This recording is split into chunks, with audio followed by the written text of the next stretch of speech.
Chair, you are good to start. Thank you. Once again, I'll call the meeting to order. 5:15. I would ask that all of you that have cell phone devices, please put them on mute or on vibrate. And at this time, I'll do an introduction of folks that are here. I'll start out with our staff. I'll start out with our planner, Randy Burke. And as well, Manager of Planning and Development Services for the County of Plympton, Ken Melanson. Director of Public Works is Adam Sabansky. Our planning technician is Isabella Kane, and Corinne Nada, our chief building official that is back in the back. I'll introduce our committee of adjustments, starting to my far or to my near right, Jennifer Turk. Beside her is Councillor Mike Vasey. To my left is Deputy Mayor Nettie McEwen, Councillor Les Goldhawk. And I am the chair, Bruce Moulton. So welcome everyone. And for those of you who are listening remotely, sorry that we don't have video for you. We're just audio at this time. Apparently the agenda will be all you will see. So we apologize for that. But once again, in this day and age, we continue to have technical difficulties. So I will move on with our minutes from the last meeting. I have a motion here. Motion by Councillor Vasey, seconded by Jennifer Turk, that the minutes of the regular council meeting or committee of adjustments meeting held July 11th, 2023 be approved as presented. All those in favor? You opposed? I might not be. You weren't here. That's carried. Yeah. Second. And at this time, I would ask my committee if they have any declarations of pecuniary interest, please speak when they're applicable. So we'll move on to our minor variance application number 1, a minor variance application for A-1823. Take notice that an application has been made by Shauna Smith with respect to the property known as Plan 448, Lot 27, Lambton Lane, Lot 40, concession front, town of Plympton, Wyoming. The subject property is zone residential, 5R5, environmental protection, Lakeshore EPL, and the environmental protection EPL1. The application is proposing a single detached dwelling located in the environmental protection Lakeshore zone, where a single detached dwelling is permitted. The following variance has been requested. 1, a variance of approximately 1.8 meters, 5.9 feet, to permit the proposed interior side yard setback of the dwelling to be approximately 1.2 meters, 3.9 feet, notwithstanding the minimum interior side yard setback of 3 meters, 9.8 feet, as per table B of the zoning bylaw 97 of 2003.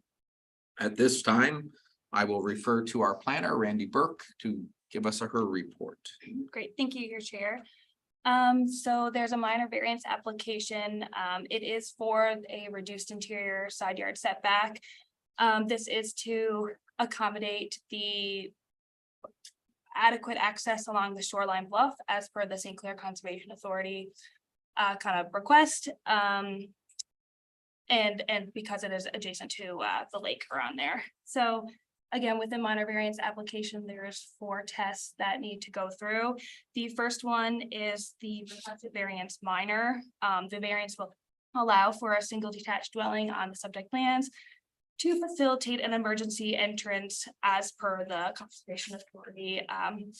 Therefore, it is of opinion that the requested variance is minor.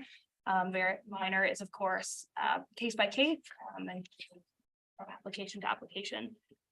The second is the general intent and purpose of the official plan maintained. In the official plan, so the property has kind of 2 designations, the service hamlet area, and then the majority is designated lakeshore, which is where the dwelling is located in the lakeshore. Each designation permits a single detached dwelling. Within the official plan, it does state that communications with the appropriate authorities, including the Conservation Authority, is to be had before development occurs within this area. Therefore, we feel that it is appropriate and is of the general intent and purpose of the official plan. The next question is the general intent and purpose of the zoning bylaw maintained? So the subject property is zoned residential R5 and environmental protection lakeshore. There is also a hazard overlay at the very back of the property. It's not being impacted by this application, but just so the committee is aware of that as well. The dwelling is located within the EPL zone, the environmental protection lakeshore zone, and due to the narrow and shape of the property, there isn't much space to meet that 5 meters as per conversations with the St. Clair Conservation Authority. So that is why the variance is being requested.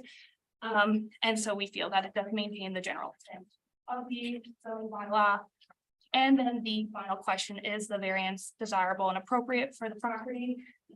The property is zoned and designated to permit a single detached dwelling, which is the proposed use, and is in impact with the St. Clair Conservation Authority as well, which is important within those designations. So planning recommends approval with the conditions outlined in the report. Okay, thank you for your report. The applicants, anything to add to the report from our planner? No, I think she covered the key points. It's not the size of the lot that was the challenge, but rather the shape and coming up with a design that kept with the, characteristics of the neighborhood. We felt that, this was the best way to keep with as many requirements as we possibly could. And we do feel that it is minor in nature. So I don't think I have too much to add. I did note just within about the last hour that there were some 2 items of correspondence listed online. So I don't know if I should be speaking to that or just wait for. We'll actually get our planner, or we'll get Isabella to bring them up, and then we'll get our planners to talk about that, unless you've read them and have any comments on them, for sure. I did take a quick look through, and I guess, the comments I would have is, I still do feel that it is a minor variant. The dwelling is certainly in keeping with the character of the neighborhood. It's less than a 1,500 square foot home with a garage and a covered porch. Neither mass nor height nor vault are out of character. And I think it's a reasonable request. The concern did speak to some drainage issues, which I think is probably a little bit early because to my understanding, the grading plan, which would be part of the permitting and application process, would need to address those. So of course, we would need to ensure that there were no concerns in that space. So at a future time, we would be addressing anything that might pop up there. And that's all I was able to quickly perusing it before so. Okay. Well, thank you very much. I'll now refer to our committee. I'll start with my far Councillor Vasey. Any questions? No questions, just a comment. We keep seeing new houses going in on lots and then coming to us because they don't fit. I'm having a hard time, if we can't meet the zoning bylaws with a brand new house, then I don't know why we have the zoning bylaws. So I understand it's a weird shaped lot and everything else, but a smaller house would fit in there. Okay, Jennifer? I don't have any issues with the requested minor variance. Good to see you, Shanna. As long as you get the permits that are required, which you're gonna be required to get those through St. Clair and through the county. As long as those are all met. Eddie? I like you, Shannon, but That's okay. yeah, it's a vacant lot. And we know the setbacks that are required for a vacant lot. So all the reasons for a minor variance are if you cannot meet those setbacks, it's not because you don't want to meet them. And I understand it's a nice house, can you just not cut it down a bit? And I guess my argument is if I keep it within the entire footprint that's allowed, I think that would be out of character with the neighborhood. It would be such a tiny dwelling that it would, you know. So that, how many feet would that be? Lose Meet that requirement? So it's 1.8 Meters. meters that I would. 9 feet. 6 feet. Well, you just have to get a single then instead of a double. No, really, you know, and that's my issue is, and plus, you know, that we've got correspondence from, well, the neighbors around there too. It's not like everybody's in agreement there, but, my comments for now. Les? I had a question on whether or not that 5 meter access for the shoreline, whether this goes through or not, goes up on a lot as an easement.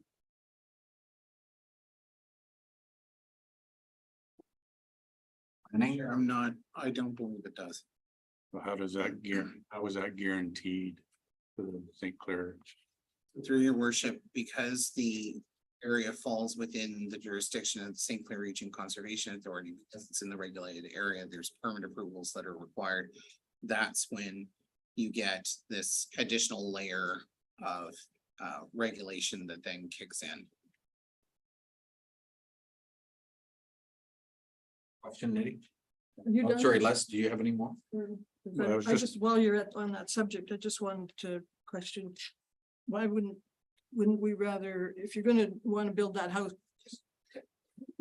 for the other side, from the St. Clair Conservation Authority, that way you're meeting the side setback, and if they need a way to go down to the beach, there's a great big gully there that can supply emergency service to get down to the beach. That's all for now. Anything else, Les? Actually, I was gonna go down that path, but that with that 5 meters on the other side, that wasn't there, basically to shift that house the 2 meters or the 1.8 meters, it would meet both sides of the 3 meter setback. Not necessarily the St. Clair Conservation Authority setback, but it would meet the 2 side yard setbacks. Adam? Thank you, Mr. Chair. So just for some clarification, the 5 meter setback is required by the Conservation Authority, but it does not give the right to the Conservation Authority necessarily to access it. It's there to ensure that property owners leave enough space between their homes that heavy equipment can access the bluff to do repairs if needed. The vacant lot, which has been referred to, currently lies in the hands of the original developer, so technically it is private lands. So we cannot, as a group, town or committee, give permission for people to access those lands to do repairs on the bluff legally, as they're in private hands at this time. That being said, I do understand the lands are not, the owner is long gone, but we have not obtained those lands legally and therefore cannot give permission to travel upon those lands. All right, Isabella, I know that we received some correspondence today. We also had received correspondence from other agencies. I believe the committee has that correspondence. One of them, I'm not sure if any of the folks that are here wrote it, and they have the ability to speak if they would like to. Correspondence, are we talking? Yeah, we're talking about that correspondence. Yeah, if you would like to speak on it, or if you just want your correspondence to stay as. It's up to We you. have our lawyers' correspondence. Yeah. Okay. Yeah. You Just want to state your name and. My name is Patrick Ellick. I'm the neighbor to this property on the west side. So basically, we feel that this is not a minor variance. We feel it's a major variance. When we looked for a house 3 years ago, we took a year to pick the property that we chose. That it was well within the setbacks where the house was from the property lines. There was 2 empty lots. We knew at some point they were going to build a house on both of the lots is what we were told, and basically, we are not against having a house built. It's just that because of the nature of the position of the house, 1.2 meters, like 3 meters is the bylaw. And why are we not sticking to bylaws in this Plympton-Wyoming community? We moved from Sarnia. We were in spots where we had barely enough room to move your lawnmower around the air conditioner between the houses to cut the grass. And where we are now, this is why we selected this house. And to have it from 3 meters down to 1.2 meters from the property line, the runoff from the roof, we'll call the insurance company. If there's additional runoff and it's going to be in our property, and if there's any claims to flooding, our property insurance goes up 15% per claim.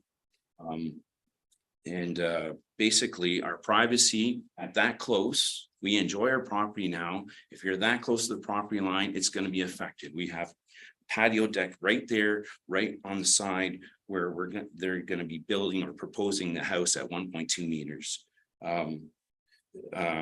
And we feel that it goes against the entire character of the neighborhood. You look at the other houses in the neighborhood, there's plenty of distance between the structures. I think there's a way to do it.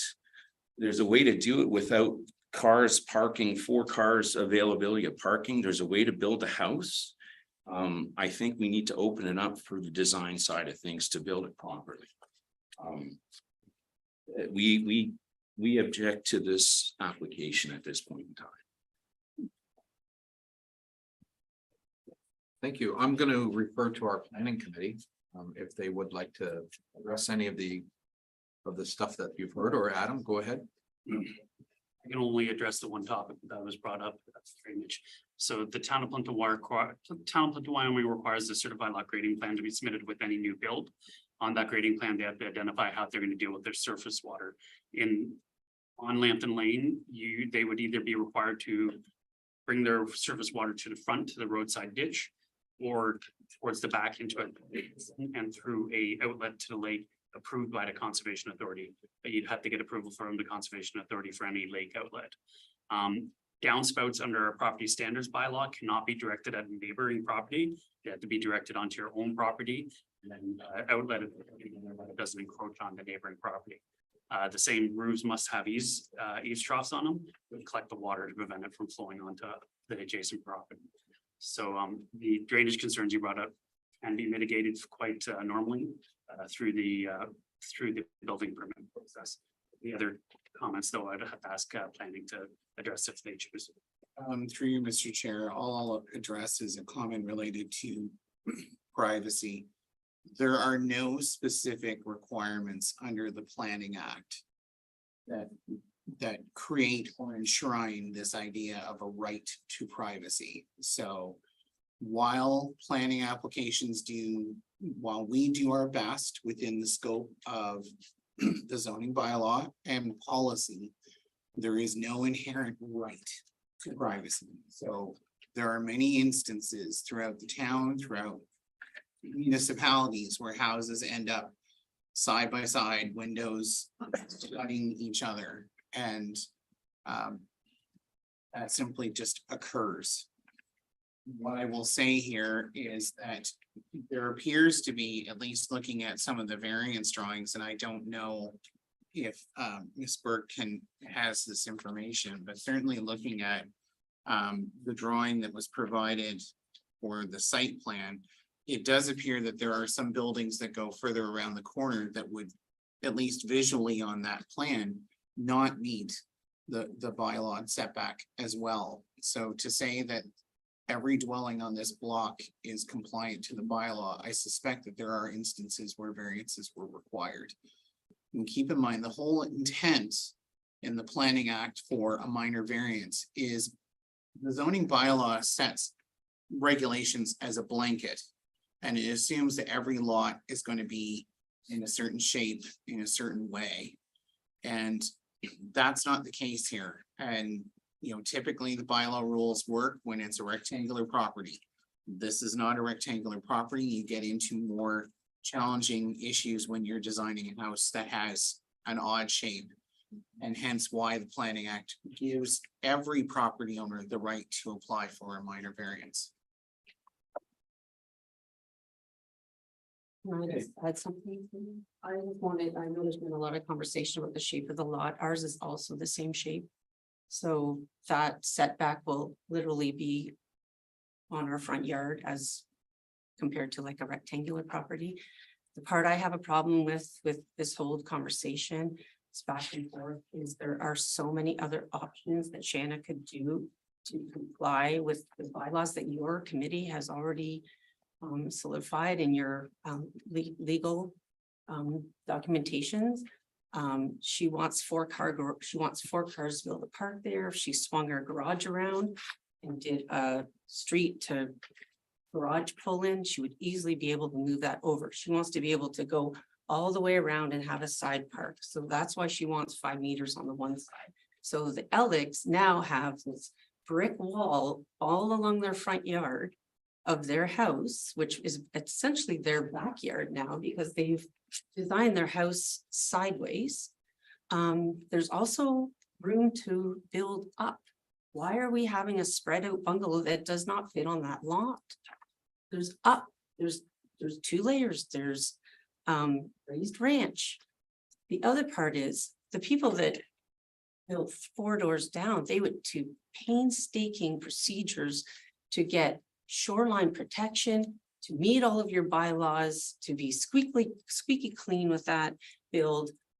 And here we are, Shanna wants. Well, the Ellicks are being. Okay, so I'm gonna stop you here. Thank you. Thank you. So I'm looking at my committee. Go ahead, Les. I just had one other follow-up question on that. 5 meters from St. Clair. Is that cast in stone?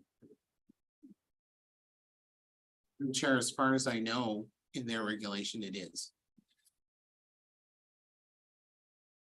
So if the committee was to refer the the item back. Having the applicant make changes, there is the possibility that. If the changes were not compliant to the 5 meters, then the St. Clair Region Conservation Authority would be unable to issue a permit.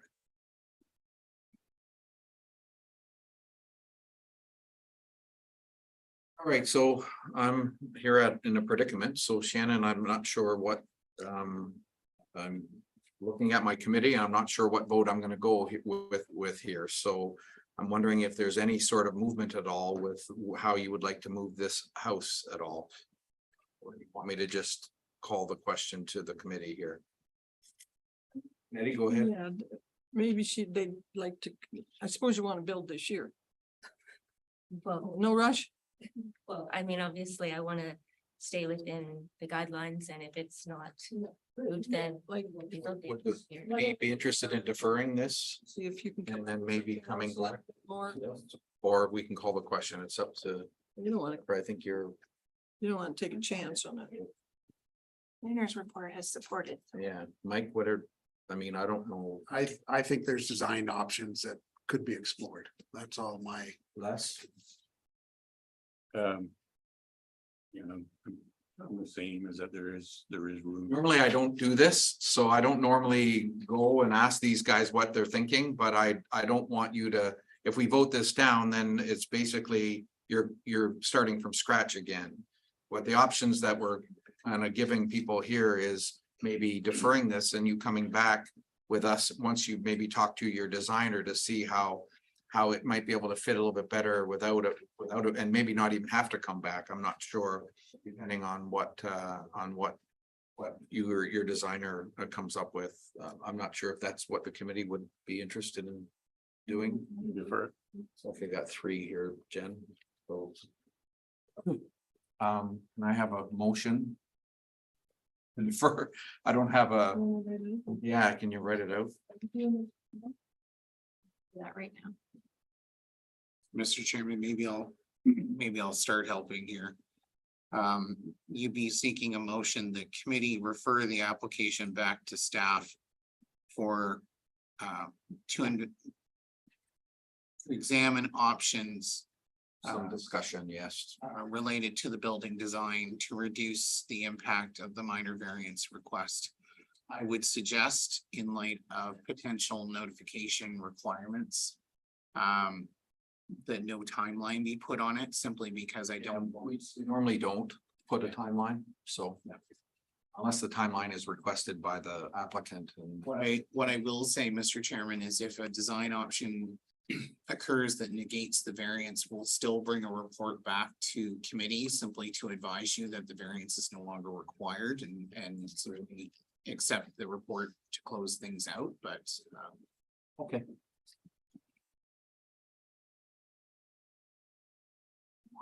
Make it up here, so Isabella, I don't know, I know, Sending it to the printer. It's gonna thank you. The printer out there, want to get it? Sure, that'd be. Girl, Nettie. Tell me to go for it. Yeah. I felt that. Hmm.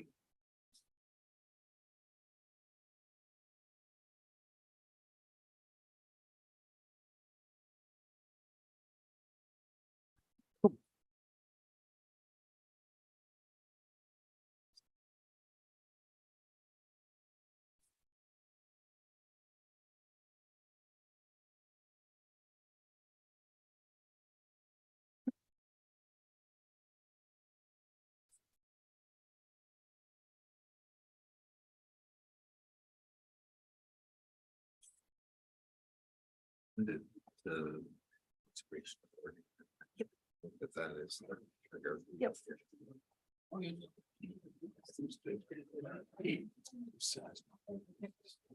Technical issues, okay.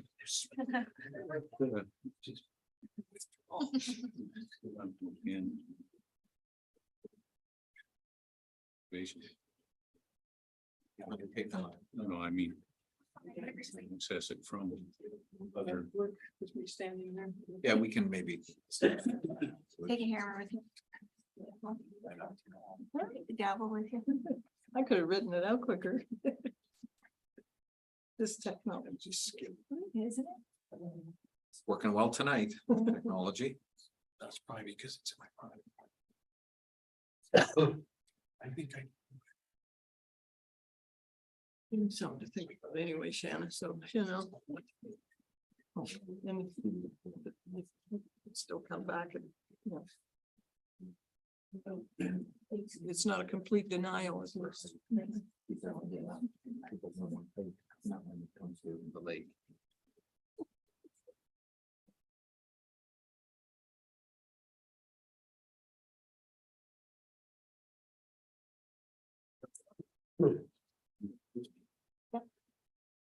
I'm gonna give her an opportunity here to. Yeah.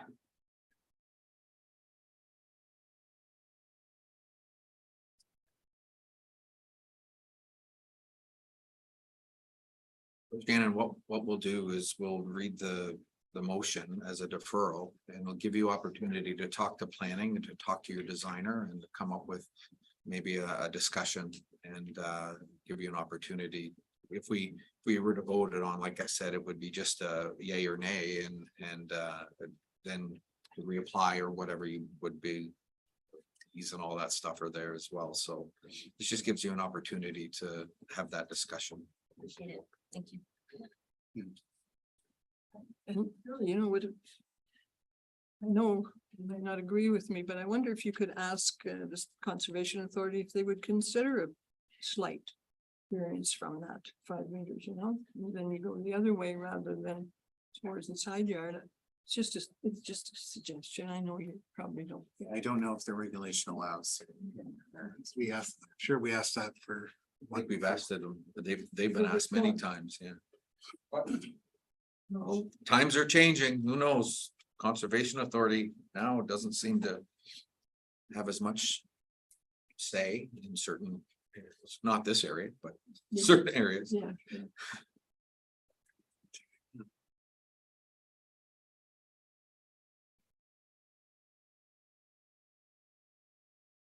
Or line protection here. Yeah.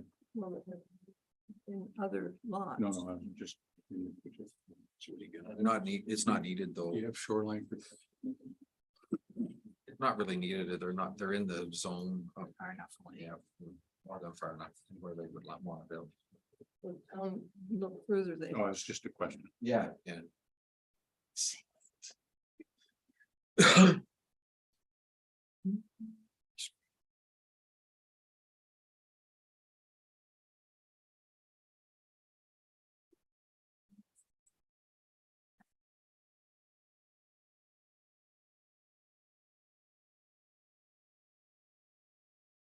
Try to fix the technical difficulty out there. Something of that nature, yes. That one. When, you know, in the drawer. There's blank. And you're good there. For me. It's your second one. You loved it. Your second one. See if Jennifer. You got your. There's the.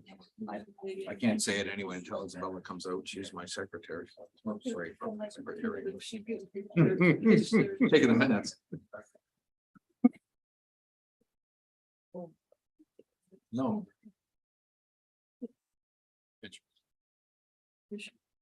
I don't think Shannon and I are going after. No, the copy is out now, Nettie. Absolutely.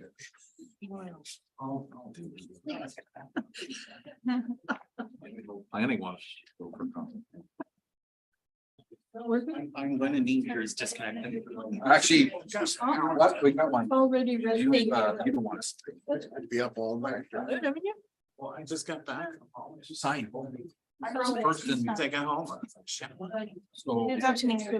Second, I need them in a second. Read it first. Where'd you go? If you get some I grass. was gonna read it. I want to read. Okay, before I just start. shush and read. The applicant.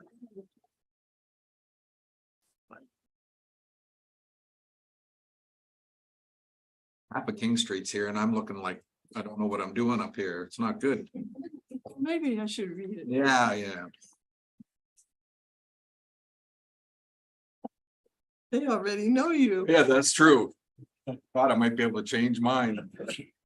Luck.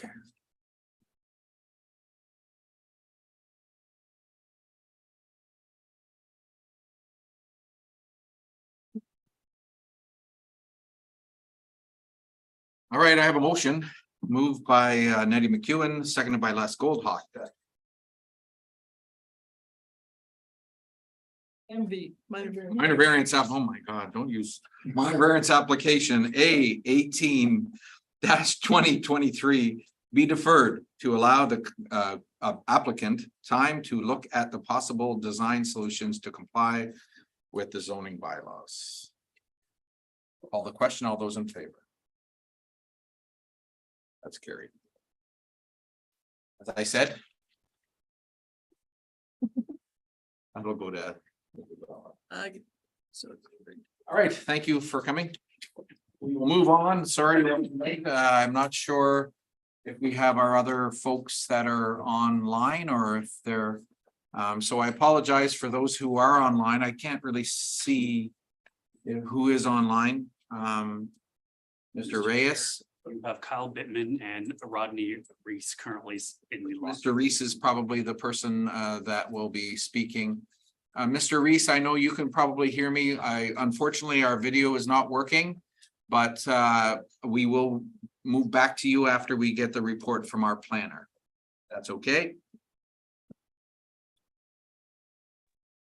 All right, we'll start with minor variance application number A-2023. Take notice that an application has been made by Rodney Reyes, agent for Allen Developments Incorporated, with respect to the property known as Part Lot 3839, concession front registered plan number 28, Town of Plympton, Wyoming, 4744 Lakeshore Road, Lot 32.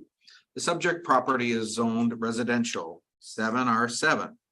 The following variance has been requested for a proposed single detached dwelling. Number one, variance of approximately 3.11 meters, 10.2 feet to permit the proposed length of the site triangle to be approximately 11.89 meters, 39.09 feet, notwithstanding the minimum site triangle length of 15 meters, 49.21 feet as per section 3 3.16.4 of the zoning bylaw 97 of 2003.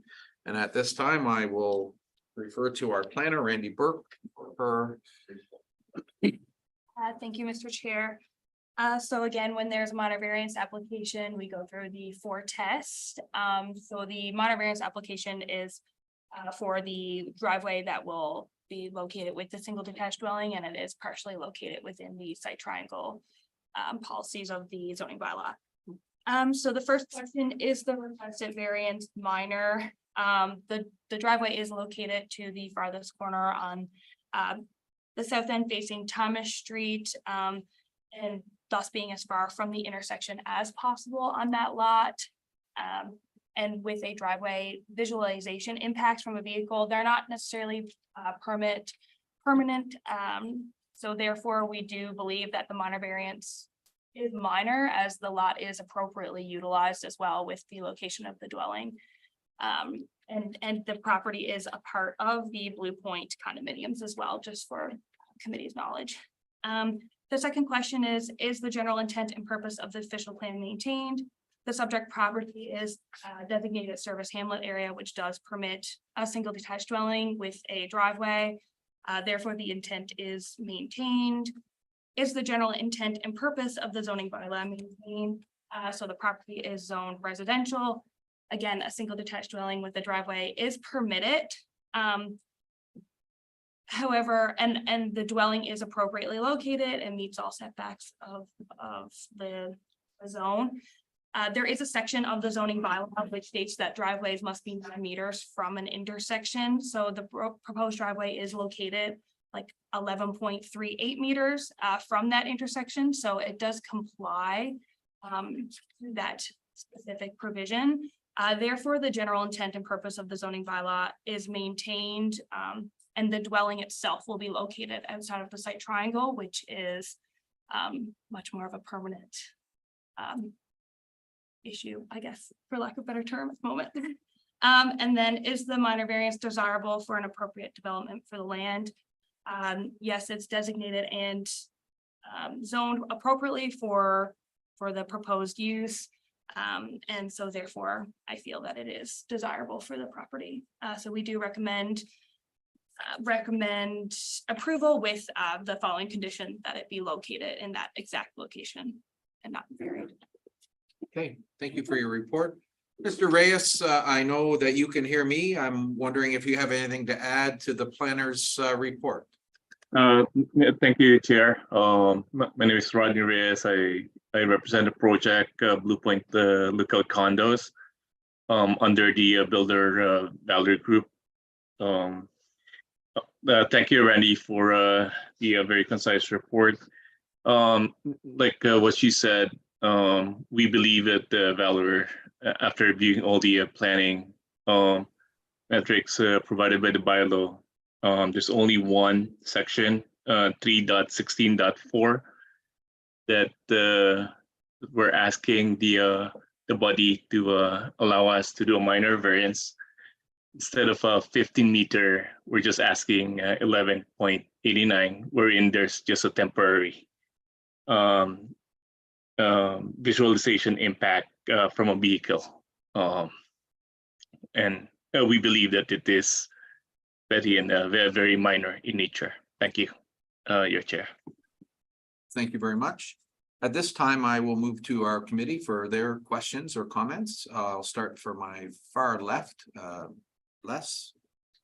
Yeah, when I visited this property, I also noticed that the entrance going into that community is kind of a split roadway with a median, so that the impact of somebody coming out of that is even less of a concern, because it's further north. I think if my directions are right there, but so yeah, I don't have any issue. Okay. Nettie? Yeah, I have no issue with this one. It's, I would suggest building the house smaller, but I don't think anybody wants a smaller house up there. Okay. Yeah, I'm done. Okay. Jennifer? I don't have any issues. I agree with the planner's report. Mike? Yes, I've got the same issue as the first one, that we're building a house on a brand new lot and we can't meet the bylaws again. Like, I'm not sure why subdivision agreements and everything come in and it has to come to us to get approved because the house won't fit. I guess we can't go out the other side because of the entrance, but I don't know how they plan on putting a house in there with that entrance when it wouldn't fit. So again, we're bending our bylaws. If we want smaller site triangles, which was an argument we heard before, then make application change the bylaw so we're not stuck here making the decisions that our triangles are too big. That's all I have to say about that. Thank you. Okay, planning, anything to add, or Adam? Go ahead. Councilor Basie made a very good comment about the sightline triangles. Planning and Public Works have been looking at the sightline triangles because this issue has become more prominent in the last couple of years. What we're finding is comparatively speaking to other municipalities of our size, our sightline triangles in an urban area are not necessarily what you typically see in an urban setting. They're more typical for a mixed rural setting. So it is likely when the town does amend their bylaw comprehensively in the near future, that we would be looking for a reduction in the sightline triangle in urban areas to alleviate this challenge we are seeing come forth more often. Okay. Isabella, any correspondence on this application other than? Any correspondence at all, was it? Okay, so. I have a motion by Jennifer Turk, seconded by Mike Basie, that a minor variance A-1823 be granted subject to the following conditions. One, that a certified lot grading plan be submitted to the town of Plympton-Wyoming and approved by the town prior to permit issuance. Two, that a final grading plan be submitted to the town of Plympton-Wyoming upon final completion and subject to town's final approval. That the applicant apply for a building permit and comply with all requirements as prescribed by the Ontario Building Code and to the satisfaction of the County of Lambton Building Services Department. Or that eaves trough, downspouts, and grading is maintained accordingly and within own property boundaries, no exceptions.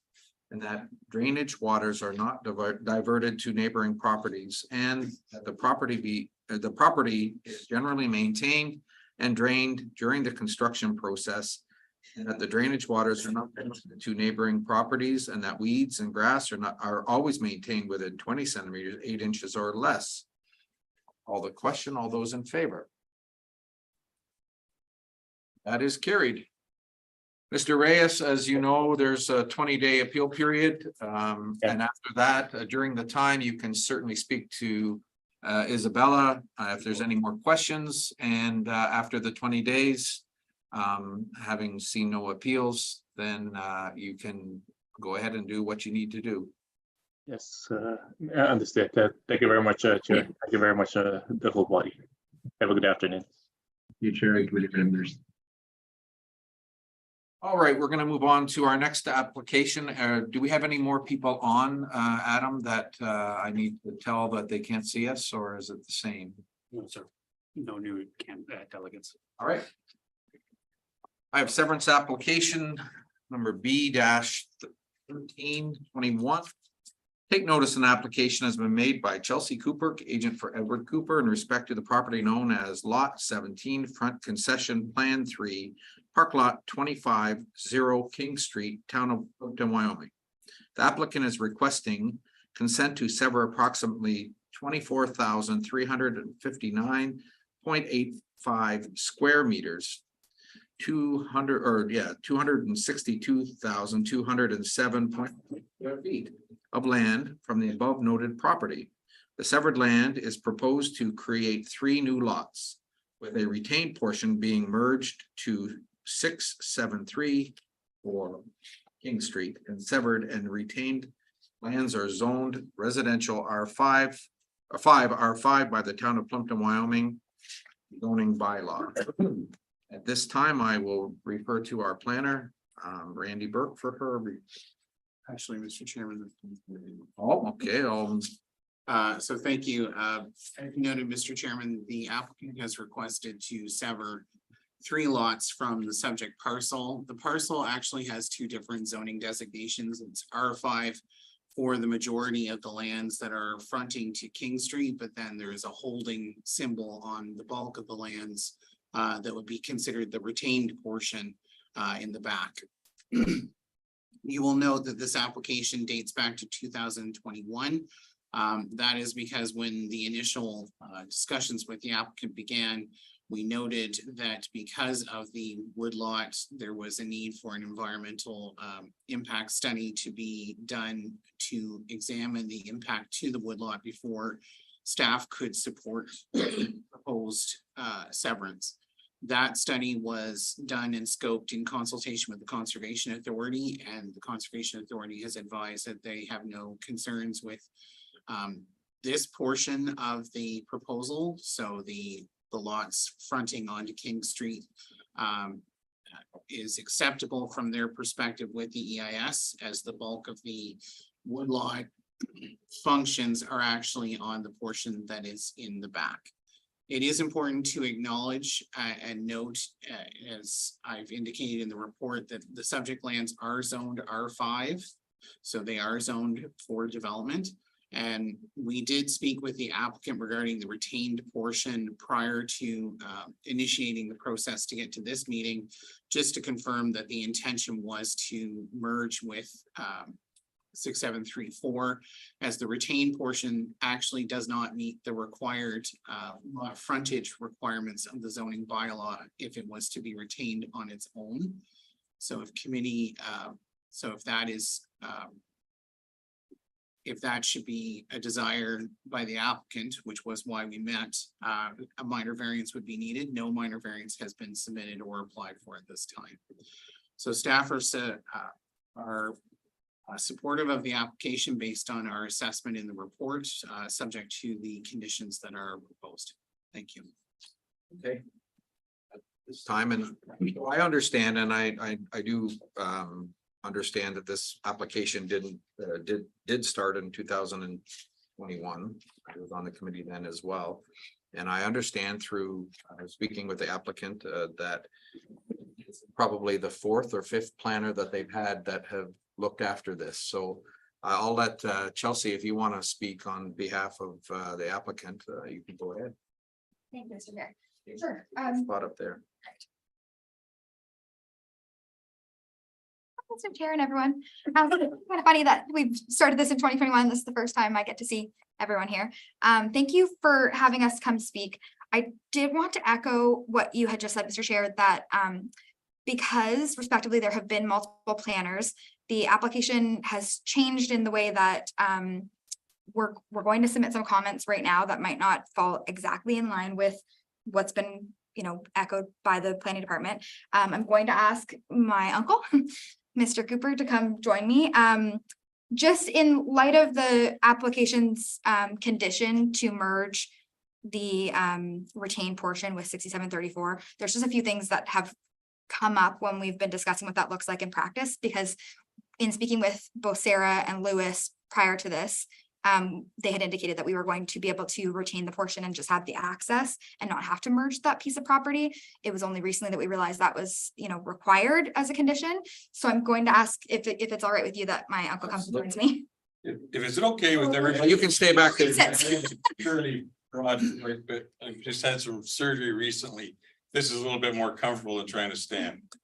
I'd like to speak to a couple of things before I get into the actual meat and potatoes.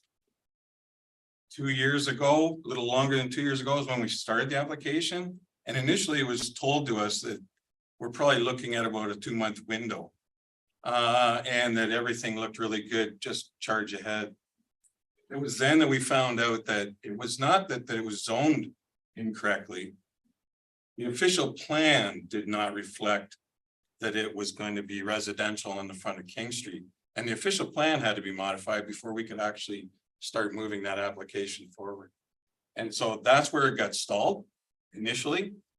through planner one, and I'm gonna reinforce what Chelsea had talked about.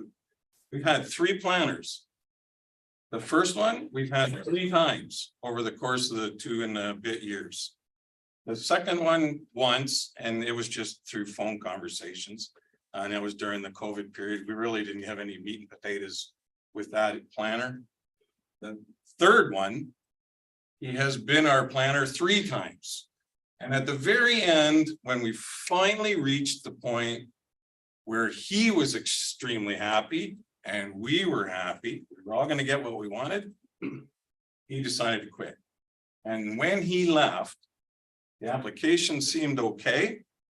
And then when we read that what planning was suggesting with the merge of the back lot and the side 16 feet laneway was going to be merged with 6734, that's when the wheels fell off. We don't want that merge with 6734. And for everybody's awareness, my wife and I live at 6734. That big piece of property is mine. And that is an investment that I've had for a few years. It doesn't have my wife's title on it. And it's a capital investment in which I am going to be on the hook for capital taxes, et cetera. And merging it with King Street 6734 would mean I'm going to have to sell it to my wife. And she hasn't got enough money to buy that from me.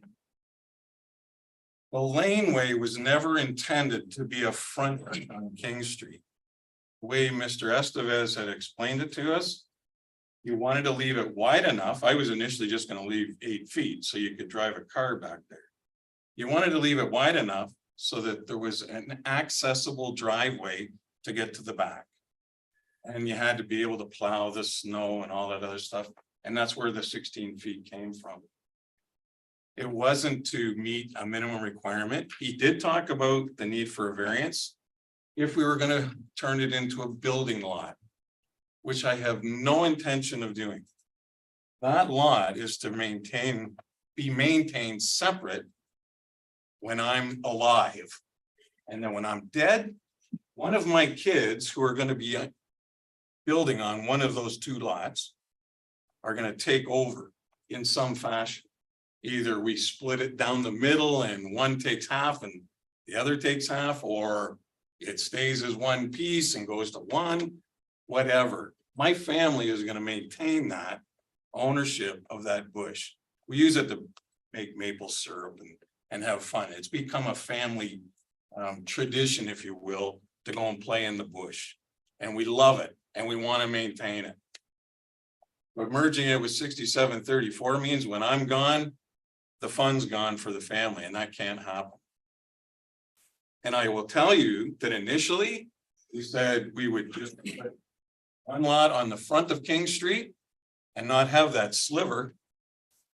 And we would make that lot wide enough for a road allowance. So that if somebody wanted to run a road down the middle of it, they could. And we would keep it that way so that if I'm dead, it's still one parcel, the kids can still have access to it. But it still has retained value because at some point, in the way Mr. Estevez was explaining it, things change and that may be needed or wanted as residential lots sometime in the future. We may not be here, but somebody else may want to do something with it, right? So if we left it like that, it left options available. But ultimately, what I am seeking is to keep that separate so that when I'm gone and 6734 belongs to somebody else, that my kids can own it and have fun with it. That's what we're looking for. So there can't be any merge. Okay. I'm sorry, Mr. Chair, if you don't mind, No. I'll just summarize that. Lots of time here. You're our last applicant. Perfect, okay. And obviously, my uncle has fully explained the intention of the lot now. It's just to echo that originally, the proposal to allow for the access road to eventually have development back there was not something the neighbors and everyone that we spoke to were super, supportive of at the time. So when we changed the discussion to keeping these as 3 lots and having the bush maintained as a bush for right now, what's Errol Woods as, behind this, this bush that's actually Ted's Woods. We, you know, we were trying to keep in spirit with everyone's actual opinions in the neighborhood. And then also, you know, appease our family and continue this excitement in this area. And then it did change very recently, and that's respectively nothing with the current planning department. It just so happens our person left the week before we got to this point. So I guess what we're asking is if there is an option to have it conditional upon a variance application, and we do that portion for this access, if that exists, we would certainly satisfy that and do that application within the time allotted. It's just unfortunately, things changed from the last discussion with Lewis to now. Thank you. So, can I ask a question while you're still up? Of course. So basically what you are asking for, that sliver is going to be part of the retained bush area? Yes. And then when we had spoke to Mr. Estevez, he was saying that with the 16 feet, it was proper access. If there was going to be a laneway eventually to have one building back there, that's not the intention at all right now, nor is it, you know, applicable because of the way it's designated. But yes, we would like it to just maintain on its own for access to that lot. All right, so I'm gonna refer to planning, because of course they have changed a bit about what we, you know, and on behalf of them, I'll apologize as well for all the planners that you've had, once again. But it is what it is, and that's the way it is. So I'll just refer to planning. I guess the question is what you're hearing, what they're requesting, and I believe that you guys have had a discussion about this. So having a variance. Is a variance needed if there's no, like presently, obviously, I think we all know they can't build anything back there right now anyway, the way it's zoned. If the zoning changes in 20, 30, 40 years from now, who knows, right?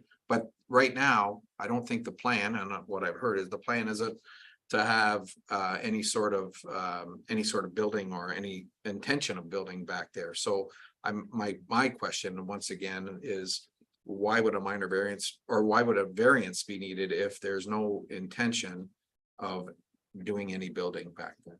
So through you, Mr. Chairman, simply put, the bylaw states that a lot is a lot and a lot must meet the minimum frontage and the minimum area, regardless of what the intention or what the current purpose is. So if you are severing a parcel, regardless of whether it has a building on it or whether it is vacant land, it must meet those requirements. And the remnant, which becomes its own lot as well, must meet those requirements as well. So this remnant piece does not meet the minimum frontage requirements. And in fact, just to give some context here, when I took on the application, I reached out to the applicant and advised them that it did not. We met that, and when I say we, that was Ms. Burke, myself, and Isabella with Ms. Cooper. We went through the fact that if it was going to be retained as its own parcel, it would need a minor variance. And if it was going to be retained with King Street, then it would not. We wanted that clarity so that we could prepare the notice and the drawings to reflect the intention. And the intention that was given to us was that it would merge. Now, that said, if it is their intention to not merge it with King Street, there is no ability for committee to address this matter today. You will have to, a minor variance will be needed. And I would suggest that a conditional approval would be inappropriate because in essence, you would be tying your hands. Right. We would defer. So my question is, I guess I'll ask their committee to ask questions first and then we can have a discussion. Sorry. Sorry, Mr. Chair, could I just add something? He is completely correct. We did discuss this on Zoom when we had met. And it was indicated to me that the only option was to have this be attached to 6734.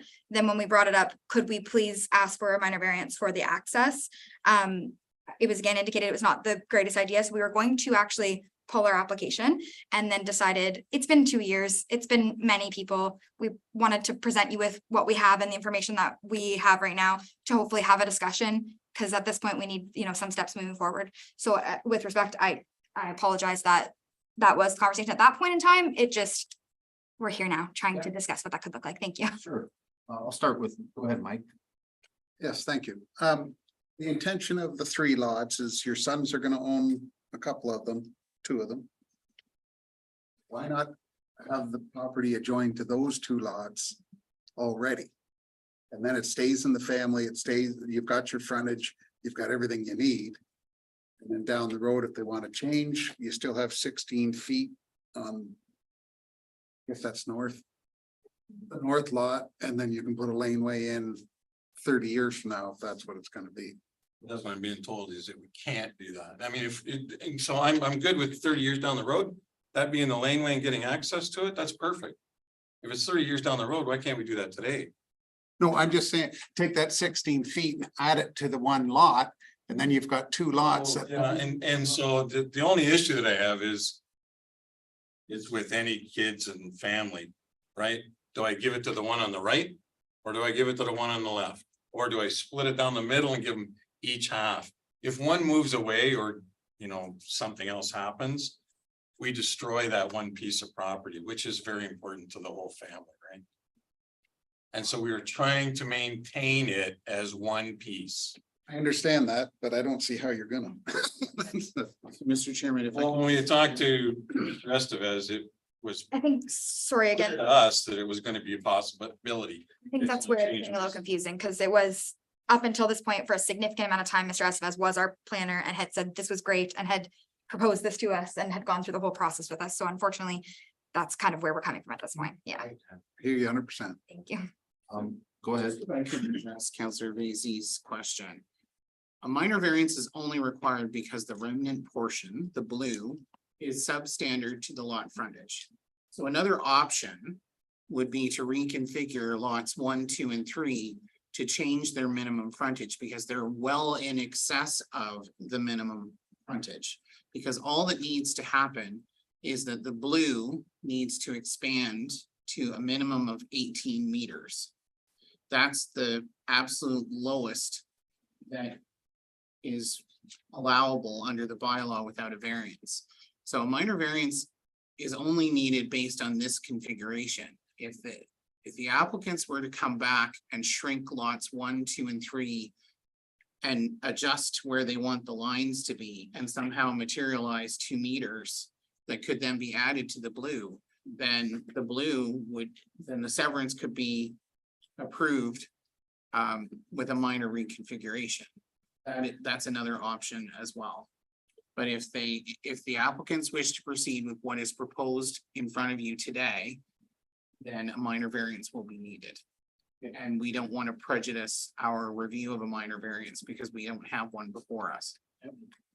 Jennifer?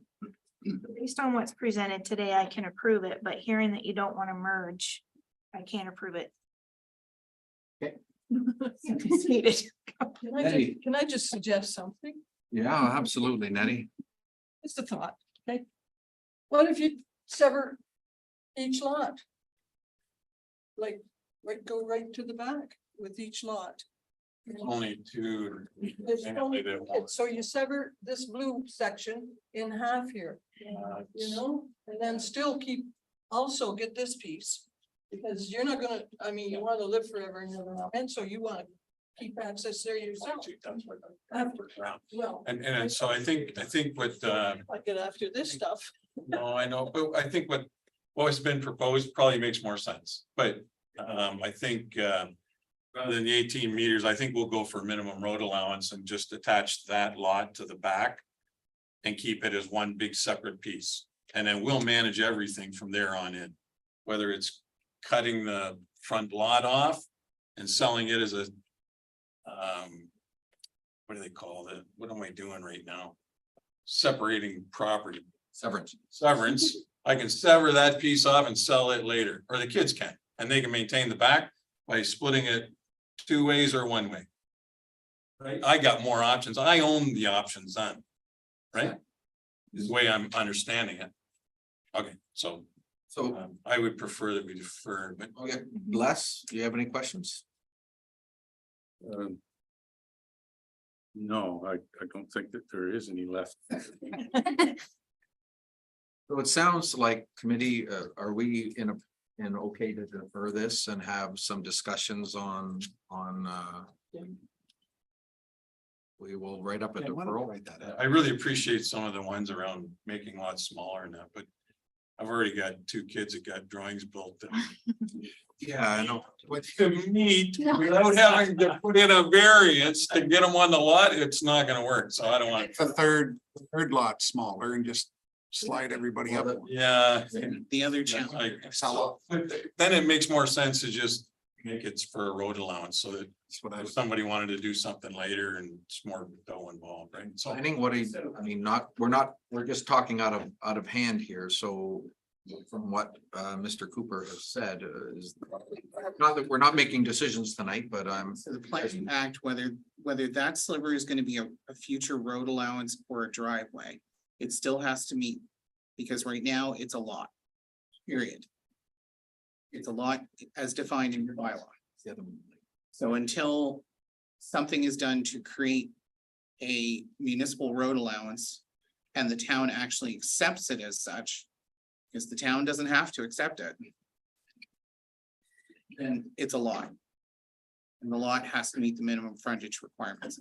One of the challenges, and while I appreciate where Councillor Basie is going with his concept of just eliminating the blue and merging it with, say, lot 3, one of the challenges that would come up in that situation is all of the blue would then become part of lot 3. And if one of the family members was to apply for a building permit, the building permit would be assessed from a planning perspective of property lines shared with future lot 2 and the lot line against the existing dwelling, because it would be all one.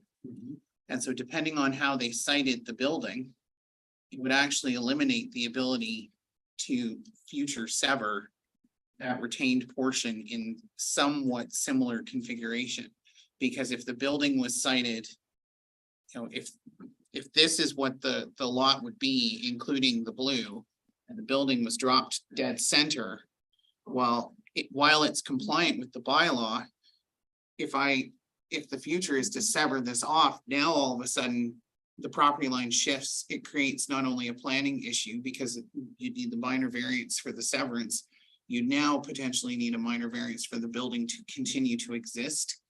That could create building code implications as well, that would be unintended consequences. Okay, so It's best to deal with it at this stage and then. Yeah. So I'll read the motion. Motion by Jennifer Turk, seconded by Mike Vasey, that application B13-2021 be deferred to allow applicant to configure the lots to comply with the zoning bylaws. I'll call the question. All those in favor? That's carried. So Mr. Cooper and Chelsea. Ed and Chelsea, once again, I can almost guarantee you that our 2 planning folks will be here for the next probably 4 months at least. I'm leaving as tomorrow. Okay, Hopefully it's only for vacation. so Said I quit. I'm pretty sure Randy will be here longer as well. So what I would like is if you guys can work together on coming up with a plan that will satisfy them and satisfy the town and satisfy yourselves, if that would be okay. Adam, I'm not sure if you want to get involved in any of that talk. With our planning changes, I'm overseeing planning currently, so if you guys have any questions and our planners are not readily available, contact myself and I'll make sure to get the information to our planning department or help out where I can, but definitely if we have challenges, please feel free to contact me. Thanks. And it looks like we probably won't be able to get you into the next, unless there's, I don't think we can get you into September, right? I don't think, Isabella. The deadline for the September applications is passed. Okay, so, because we have to post it and all that kind of stuff for all the neighbors and whatnot, so it looks like October. Hopefully, we'll see you all back here and see what we can do to get this done. Another year. Well, that's probably exactly right, because we have to clear the lot and we can't start that until October 1st. It'll be done by April. Anyway. Yeah. All right. Thank you. Thank you. All right, committee, we'll move on. Get much done. Yeah. Deferrals then. Oh, I am. Isabella, I'm looking at any business arising from the previous minutes. I don't believe that I saw any on our list. No items at this time. Okay. And business. Any old business? Thank you once again, the folks that went to that conference the last time and presented at our last meeting. And new business and reasonings for decisions. So Isabella, the new business, you had told me that you had one piece of new business that you would like to. Yeah, one piece of new business came into my inbox. The Ontario Association of Committee of Adjustments and Consent Authorities is hosting another seminar. So they've sent a save the date for October 12th and 13th in Toronto. So if there's any committee members that are interested, I'd be happy to assist in registration. I want to go to Toronto, thanks. All right, so the committee heard that. And the Jays are still playing. Yeah, but you're out at the airport.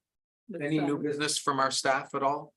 Through the chair, we've been talking internally about just the nature of the reports that are coming to you, just how they look and how they function. So what you'll be seeing, we'll be trying a few ideas to try to streamline the reports to not take out the content per se, but make them more functional.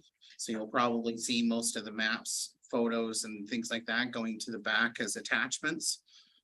So we'll be referring to them as such, simply to keep all of the policy review and the history and whatnot at the front. We'll try that for a little while, see how that works. We'd be appreciative of your feedback. Sure, maybe. Oh, go ahead. Well, there you got some feedback already, so. Well, hence the format of the severance report was kind of a dipping the toe in the water, if you will. It's taking me a little bit longer to, I believe, I'm not sure if I can speak for the other folks that have been on the committee for a long time, but I will adapt and certainly I'll, yeah. Other than that, I'll just advise committee that tomorrow, all of the planning team will be getting a full day session on communications and presentations. So you may have noticed that many of our presentations now, we are no longer putting up PowerPoints. So our presenter, Laura, what's Laura's last name? Oh, sorry, I'm literally just getting back from vacation and my brain is still off. But Laura likes to refer to the idea of being the voice rather than the shiny object on the wall. So we've been moving away from PowerPoints a bit more, so that you can hear us and we refer to the material you have. But we're always happy to receive feedback if you need us to go back to the shiny wall. What about in October? We will have a meeting and revisit or have comments from our committee to see what their reactions are to the changes. Jennifer? I just have a couple comments. Sorry. I like the maps on the presentation, not just for me, but I think it helps those that are in the audience that they can see what the property looks like.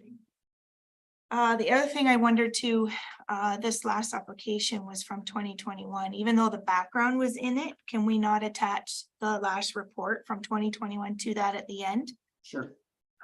That was probably just me rushing. Well, no, and it's fine. I mean, I'm able to find it, but I don't want to have to go find it. I would like No, to and attach it to should the be. report. That's- That way I have the history to read. Yeah, in fact, That's a good point. what Well, they haven't been to the Committee of Adjustments, but I believe there probably was some correspondence and whatnot. Yeah, like this is the second application Les and I have had to deal with as new members to the committee. Up and old. You have an old one. So without having to dig through the history to dig it out of the agenda, which certainly can, if we're swabby enough to find it. But if it's attached to the new report, then all the history's right there. So from a, through you, Mr. Chair, from my perspective with governance history, usually what will happen. So let's take the severance, for example, if they come back with a reconfiguration, there's no minor variance, then what will happen is. When this comes back, we would do a supplementary report. I would simply say, here's the nature of the changes that have been made, our position and our recommendation. Then attached to the supplementary report will be all of the material here. So yes, we will make sure that those are attached in insurance. I may not have been aware that there's actually a report too. But Oh, not on this last severance, there was no, they had never been here before, like the Cooper one. but I just assumed it's given a 2021 number that it's already come to the committee. No, it hasn't. Then how does it, I don't think it came to. how does it get assigned? Well, because that's when they started their application back in 2021. Sure, Now, but yeah, so that's why it's. I guess it comes down to process from different municipalities, because we don't assign a value to it until we have all the information. So through you, Mr. Chairman, here in Plympton-Wyoming, they do assign a value to it. To associate any correspondence and track kind of the progress of it. I thought you were meaning the one that we had last month. Or whatever. Well, there was one other one. This, like I said, this is the second one from previous committee of adjustments. But either way, if there is a previous report, then we will make sure that it's attached. Okay, go ahead, Adam. A lot of these changes we're attempting to do just to bring it more in line what we do at council already. So at council, we always do the admins, we don't use the reports, et cetera. We'll attach all the reports when we bring up. It's for our counselors on site, it's bringing it more in line with what we already do with council. Just corporate wide, more streamlined and consistent with our formatting. Okay, any other new business from staff? I'll go to our committee members. Les, any new business? Nettie? No, sir. Jennifer? Nope. No, sir. Mr. Basie? All right. So for those that are online that can't see us, we are about to adjourn the meeting. I got a motion here from Nettie McEwen and seconded by Jennifer Turk that the Committee of Adjustment meeting be adjourned. Sorry, before I adjourn, I don't believe that there were any reasoning for our decisions needed tonight. I believe we deferred two and the other was planning recommended, correct? That's correct. Okay, so sorry, I'll go back to that. Once again, that the Committee of Adjustments meeting be adjourned and the next meeting be scheduled for September 12, 2023 at 5:15 PM. All those in favor? That's carried.